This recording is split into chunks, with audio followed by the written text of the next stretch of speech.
انسان کی یہ ٹریجڈی ہے، یہ المیہ ہے انسان کا.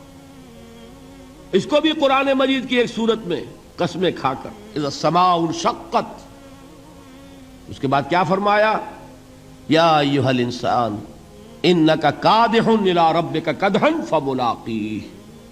اے انسان، تیرا المیہ، تیری ٹریجڈی اس سے کہیں بڑھ کر ہے. تجھے صدمے پر صدمے جھیلتے ہوئے، مشقت پر مشقت برداشت کرتے ہوئے ایک روز اپنے رب کے حضور میں بھی کھڑا ہونا ہے، جواب دہی بھی کرنی ہے.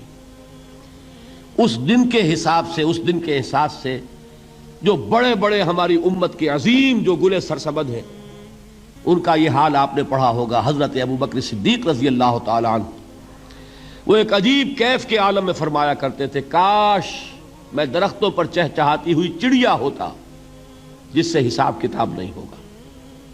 کاش کہ میں گھاس کا تنکا ہوتا جو آج ہے اور کل آگ میں جلا دیا جاتا ہے، ختم ہو جاتا، اس سے محاسبہ کوئی نہیں.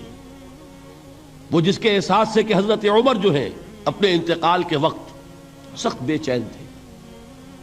ان کے بیٹے حضرت عبداللہ ابن عمر رضی اللہ تعالی عنہما نے ان کا سر جو ہے وہ اپنے زانوں پر رکھ لیا تو کہا نیچے ڈال دو. ایک عجیب بے کلی اور بے چینی. انہوں نے کہا ابا جان آپ کیوں پریشان ہیں؟ آپ تو عشرہ مبشرہ میں سے ہیں، آپ کو تو اللہ تعالیٰ نے جنت کی بشارت حضور کے ذریعے سے اس دنیا میں دی. حضرت عمر فرماتے ہیں کہ خدا کی قسم اگر قیامت کے دن عمر برابر سرابر پر چھوٹ گیا تو بہت بڑی کامیابی تصور کرے. یہ احساس جن کو ہوتا ہے. حضرت علی کا حال کیا ہوتا ہے؟ ابھی جو آپ نے حافظ صاحب سے سنا، یہ حضرت علی کا معاملہ ہے کہ ایک تیر پیوست ہو گیا تھا، کسی طرح نکل نہیں رہا تھا. حضرت علی نے فرمایا کہ اچھا چھوڑو مجھے، میں نماز کی نیت باندھتا ہوں. نماز کی نیت پڑھتے تھے تو لرزتے تھے، کانپتے تھے. کس کے سامنے کھڑا ہوں اور کس کے سامنے مجھے ایک دن جواب دہی کے لیے کھڑا ہونا ہوگا. لن تزولا قدم ابن آدم، حضور نے خبر دی ہے ابن آدم کے قدم ہل نہیں سکیں گے. جیسے مجرم کھڑا ہوتا ہے کٹہرے کے اندر، اس کٹہرے میں سے ہل نہیں سکو گے حتی یسأل عن خمس، جب تک کہ 5 چیزوں کا حساب نہ لے لیا جائے. وہ 5 چیزیں کیا ہیں؟ کان کھول کر سنیے. عن عمرہ فیما افناہ، عمر کا حساب دو. یہ 80 برس اور 70 برس ہم نے تمہیں دنیا میں دیے، کہاں ضائع کیے؟ وعن شبابہ فیما ابلاہ، اور خاص طور پر جوانی کا دور، امنگوں کے دن، ولولے ہوتے ہیں، قوت ہوتی ہے، توانائی ہوتی ہے، آدمی چلتے ہوئے زمین پر پاؤں مارتا ہے، قوت جو ہے وہ اپنا اظہار چاہتی ہے. یہ جوانی کہاں گلائی؟ حساب دو، ایک ایک لمحے کا حساب دو.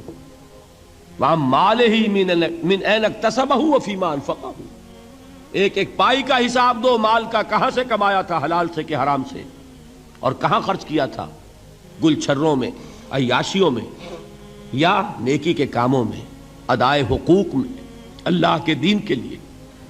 4 سوال ہو گئے. 2 زندگی کے بارے میں، ایک زندگی پوری بحیثیت مجموعی کہاں کس کام میں لگائی، اور خاص طور پر شباب کا دور کہاں لگایا.